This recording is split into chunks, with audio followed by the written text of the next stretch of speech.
नमस्कार। तो बॉलीवुड के गलियारों से एक बड़ी दिलचस्प खबर आ रही है। हाँ, बताइए। करण जौहर ने शाहरुख खान के बेटे हैं ना, आर्यन खान, हाँ, हाँ, आर्यन खान। उनको शुभकामनाएं दी हैं। उनकी पहली वेब सीरीज आ रही है द बैड्स ऑफ बॉलीवुड, उसके निर्देशन के लिए। अच्छा, हाँ, मैंने भी सुना है इसके बारे में। हमारे पास इस पर एक समाचार लेख है। जी, तो चलिए जरा गहराई से देखते हैं कि इस डेब्यू और करण जौहर के इस संदेश के क्या मायने हैं। बिल्कुल। और करण जौहर का संदेश सिर्फ एक फॉर्मल शुभकामना जैसा नहीं है। हाँ वो काफ़ी व्यक्तिगत और भावनात्मक सा लगा मुझे। हाँ, सही कहा। उन्होंने सोशल मीडिया पर आर्यन के साथ एक तस्वीर डाली और काफी लंबा सा इमोशनल सा नोट लिखा है। उसमें उन्होंने कहा है कि उन्होंने आर्यन को पिछले 2 सालों में कितनी मेहनत, कितनी लगन से काम करते देखा है। हाँ, और आर्यन की कहानी कहने के तरीके की और उसे पर्दे पर कैसे लाते हैं, उसकी क्षमता की भी काफी तारीफ की है। बिल्कुल। और जो बात मुझे दिलचस्प लगी वो ये कि उन्होंने अनोखा अंदाज कहा। हाँ, अनोखा। ये जानना दिलचस्प है क्योंकि करण जौहर खुद इतने अनुभवी निर्देशक हैं। वो एक नए निर्देशक की शैली को अनोखा कह रहे हैं। सही, शायद ये वेब सीरीज के फॉर्मेट में कुछ नया करने का संकेत हो सकता है। और एक बात पर उन्होंने और जोर दिया है कि आर्यन ने कैमरे के पीछे रहने का रास्ता चुना। हाँ, ये महत्वपूर्ण है। हाँ, क्योंकि देखिए, ज्यादातर उम्मीद तो यही होती है, या कह लें एक ट्रेंड सा है कि स्टार किड्स पहले एक्टिंग में आते हैं। बिल्कुल। तो ये थोड़ा हटकर रास्ता है। शायद ये दिखाता है कि नई पीढ़ी अपनी पहचान बनाने के लिए अलग रास्ते भी सोच रही है, चुन रही है। सही बात है। और करण ने ये भी लिखा कि आर्यन ने इस मौके को कभी हल्के में नहीं लिया। और मजाक में ये भी जोड़ा कि भाई शो में एक भूमिका देने के लिए आर्यन का शुक्रिया, जिसका उन्हें बेसब्री से इंतजार था। हाँ, वो मजाक वाला हिस्सा तो काफी मजेदार था। हाँ अरे मजाक शायद सिर्फ मजाक नहीं है, ये दिखाता है कि इंडस्ट्री में इस प्रोजेक्ट को लेके कितना उत्साह है, कितना समर्थन है। बिल्कुल। और ये समर्थन सिर्फ करण जौहर का नहीं है ना? नहीं, बिल्कुल नहीं।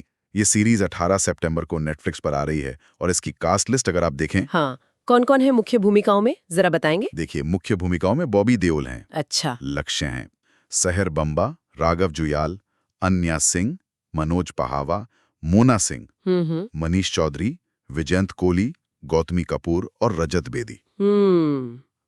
काफी जाने माने और प्रतिभाशाली कलाकार हैं। एक मजबूत कास्ट है। हाँ, काफी सॉलिड कास्ट लग रही है। और हमने सुना है कि कैमियो की लिस्ट तो और भी जबरदस्त है। अरे हाँ, कैमियो लिस्ट तो गजब की है। कौन कौन? उसमें शाहरुख खान खुद हैं, हो सलमान खान, आमिर खान, दिशा पटानिया, अर्जुन कपूर, रणबीर सिंह और करण जौहर खुद भी। बाप रे, ये तो लगभग पूरी इंडस्ट्री उतर आई है कैमियो में। हाँ बिल्कुल, ये प्रोजेक्ट के स्केल को दिखाता है। लेकिन एक सवाल ये भी उठता है कि इतने सारे बड़े नाम कहीं वो एक नए निर्देशक के काम पर हावी तो नहीं हो जाएंगे? हाँ, ये सोचने वाली बात है। फोकस कहीं शिफ्ट ना हो जाए। या फिर ये सिर्फ ये दिखाने के लिए है कि देखो कितना बड़ा प्रोजेक्ट है ये। ये तो देखने वाली बात होगी। वैसे ये सीरीज का टाइटल द बायड्स ऑफ बॉलीवुड, ये भी काफी ध्यान खींचने वाला है। थोड़ा विवादास्पद सा भी लग सकता है। हाँ, टाइटल तो बोल्ड है, बिल्कुल पारंपरिक नहीं है। क्या ये सीरीज के कंटेंट की तरफ इशारा कर रहा है कि कुछ बोल्ड या अलग तरह का देखने को मिलेगा? संभव है। अक्सर टाइटल कहानी के टोन का अंदाजा दे देते हैं।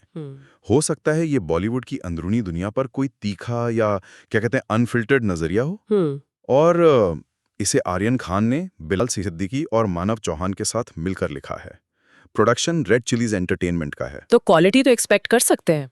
हाँ, उम्मीद तो यही है। और करण जौहर ने अपने पोस्ट का अंत भी एक बहुत ही दिलचस्प लाइन से किया, सीरीज तो बन गई बेटा, पिक्चर अभी बाकी है।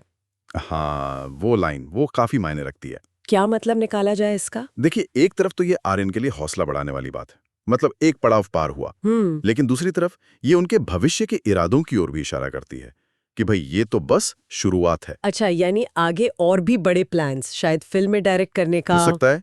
ये दिखाता है कि उनसे उम्मीदें बहुत ज्यादा हैं, इंडस्ट्री की भी और शायद उनकी खुद की भी। तो कुल मिलाकर ऐसा लग रहा है कि आर्यन खान निर्देशन के क्षेत्र में एक जोरदार एंट्री कर रहे हैं और उन्हें इंडस्ट्री का भरपूर जबरदस्त समर्थन हासिल है। हाँ, समर्थन तो पूरा है। अब देखना ये होगा कि उनका कहानी कहने का ये अनोखा अंदाज दर्शकों को कितना पसंद आता है, खासकर इतने सारे बड़े नामों और इतनी उम्मीदों के बीच। बिल्कुल। और ये एक सवाल भी छोड़ जाता है सोचने के लिए। क्या? कि जब इतने बड़े नाम वाला कोई युवा कैमरे के पीछे अपनी पहचान बनाने निकलता है, तो क्या उस पर दबाव और जो जांच परख होती है वो अभिनय में आने वाले स्टार किड से अलग होती है, ज्यादा होती है? दिलचस्प सवाल है। क्योंकि यहाँ तो आपकी रचनात्मकता, आपकी निर्देशन क्षमता का सीधा इम्तिहान है।